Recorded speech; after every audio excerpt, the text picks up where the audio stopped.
The movie begins with a man broadcasting news to the world regarding information the station received from the team that had been sent to the planet Mars. It's already been 298 days since the first manned mission to Mars left the Alpha International Station. The crew consisted of 7 men and women from different nations who were going to orbit around the Red Planet. The planet is home to many mysteries, and in 1999, the Mars Global Surveyor failed to detect a global gravitational field around Mars, but instead found dozens of local fields and strange gravitational anomalies. The broadcasting man receives exclusive information from Andre, the captain of the ship. And Andre explains that even though the trip is hard, that they've all been trained well, and that it was their responsibility to complete the mission. After the broadcasting was over, Captain Andre and his crew prepare to land on Mars, but the ship crashes while attempting to do so. Herbert wakes up and helps Susanna as she tries to balance herself. As everyone checks on the safety of each other, Jenny realizes that Andre's neck had been broken in the crash, and the 5 surviving members are forced to confront the harsh realities of their situation. With their captain dead, Susanna assumes command of the crew and tries to plan a way for the team to survive. She tells the team that all they can do is wait to be rescued as they can't return to the mothership. But the team realizes that it would take 26 months to send a ship from Earth, and the supplies they have won't last them that long. Herbert tries to calm everybody down by telling them that they would find a way to survive, but they don't seem enthusiastic. Luca, the group's pessimist, tells everyone that they would die stranded there, and ignoring Luca, Herbert urges everyone to brainstorm ideas. Luca estimates that every person would need 2 kilos of oxygen per person per day, and that they would also need 2 kilos of water and 1.5 kilos of solid food. And with the supplies that they have on board, they would be able to last 15 months. Luca explains that they would have water for a couple of years due to the recycling system, but using that would deplete their power. Susanna orders Luca to prepare a detailed list of all their inventories and find a way to ration them. She then tells Fidel to find out why the crash occurred, and Susanna asks Herbert, the team's geologist, whether he could find a way for them to utilize the surface of Mars for resources. Every member of the team set out on their mission, trying to find a way to survive. Although Mars was the most inhospitable place that the human mind could imagine, they were determined to use every available resource to survive. Herbert tells Susanna that Mars rocks are abundant with oxygen and that they could utilize it by improvising on the silicon reactor and using that to extract it. He then suggests that they use energy from the fuel tanks in the engine. Luca is skeptical that the fuel tanks are intact, and they can't find out because the systems were down. And he doesn't think that Herbert's plan is realistic and suggests that they focus on more productive things. And he also shows her a fog accumulating a little distance away from their crashed ship, assuming that it might help them get some water. In the midst of their sorrow, Jenny, with a heavy heart, offers to dig a final resting place for their fallen captain. However, Luca, ever the practical thinker, advises her to prioritize pressing matters and not waste precious time. Fidel, understanding the potential consequences, warns Jenny against burying the body, as it could pose a risk of contaminating the planet. Sensing the need for closure and respect, Susanna orders Herbert and Luca to carefully carry the body away and give it a proper burial. As they gather around the body, Luca and Jenny say a few heartfelt words in remembrance of their captain. In the control room, Susanna and Fidel share a moment after he appreciates her for being a strong woman and for assuming all the responsibilities. He confesses that what frightens him as much as the idea of dying was losing his composure and allowing panic to take over. But Susanna assures him that that won't happen and that he'd be able to handle himself just as well as the rest of them. A few hours later, Luca and Herbert return after preparing a full report on the ship's condition, and when she saw the worry on their faces, Susanna immediately knew that the news wouldn't be good. The engines and the fuel tanks have been ripped out during the crash, so they're unable to use them, and Luca reports that the only items that they had to survive was located in the cabin. And Herbert shows Fidel and Susanna what he brought with him from Mars' surface. He'd found an ice cube and was excited, thinking that it might be the potential to get some water. Jenny explains that even if they find water, their energy would run out in less than a year. Susanna informs their teammate, who'd remained in the mothership for their progress, and Lowell tells her that there was no news of their rescue and that he'd be starting his journey back to Earth in 2 days. He also tells them that he detected that there was something under the fog and urges them to look at the pictures carefully, and Lowell wishes them good luck before closing the call. And Lowell's departure leaves the crew with a deep sense of loneliness. The group gather together to look at a picture and see something that looks like a maze. Although their interest was piqued, Luca urges them to focus on more important things, and he tells them that only 2 of them would be able to survive.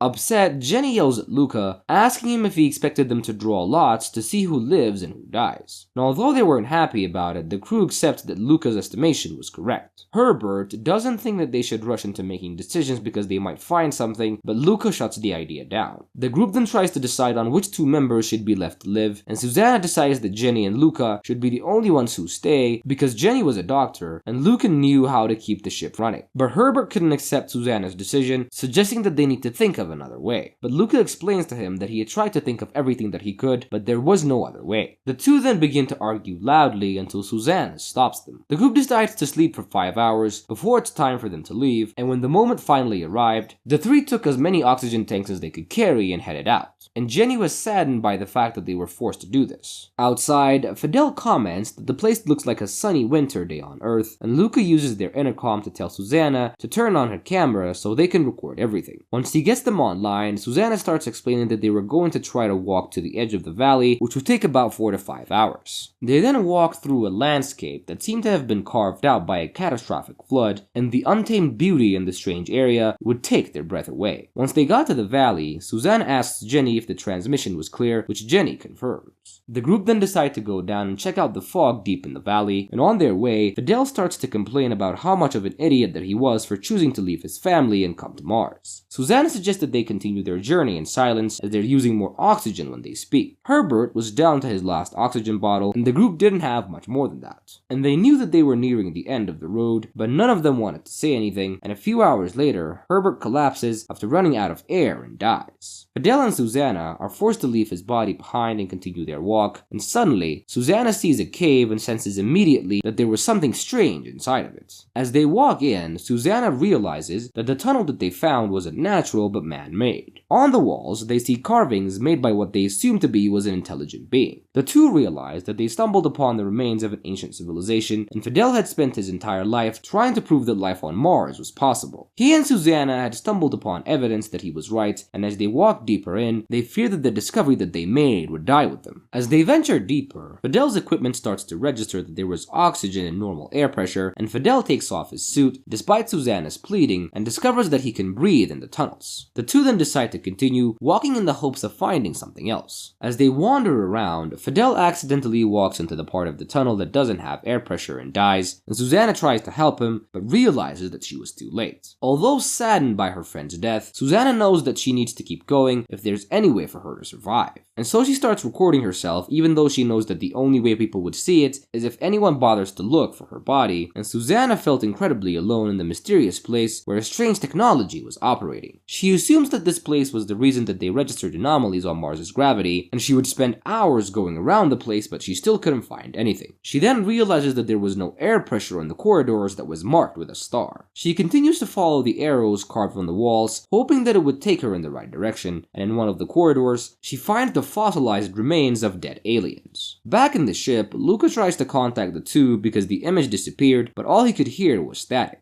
All of a sudden, the ship's alarm starts to sound, and Luca realizes that there was a leak in the cabin, so there was no point in conserving energy because they were about to die. Luca then tells Jenny that even if they managed to seal the leak, they wouldn't have enough air for the rescue. And in a heartfelt conversation, he confides in Jenny, expressing his desire to cherish their final moments together without the constraints of their pressurized suits. He then promises the idea of spending the night together to seek comforts in each other's arms. However, Jenny, determined and unwavering, refuses to surrender so easily. She takes matters into her own hands and decides to find the leak herself. But despite her efforts, her attempts prove unsuccessful, and she returns to the ship and she finds Luca on the controls trying to pinpoint Susanna's signal. Susanna's voice comes through and tells them that two of her teammates had died, but that she had found a place that had breathable air. Luca was skeptical and assumes that Susanna had taken Fidel's tank and was trying to lure them to their deaths. But deciding that it was better than sitting around, the two head out to find Susanna. And after walking around for hours, they find Susanna in a place where she'd also discovered water. The place could mean hope for the three of them as they wait to be rescued, and the valley also had organic life that they could use to attract protein from. And from all of this, Susanna is sure that Mars was inhabited millions of years ago, and a civilization must have thrived on the planet. She asks herself what they could have been like or how they might have lived, and she's curious about what could have happened to their world, and when the planet cooled, they were able to build tunnels that helped them continue existing in an increasingly inhospitable place, but in the end, they didn't survive. Susanna was down to her last camera battery and tried to film as much as she could, and the crew's only objective was now to stay alive until help arrives, and the movie ends as the camera cuts out.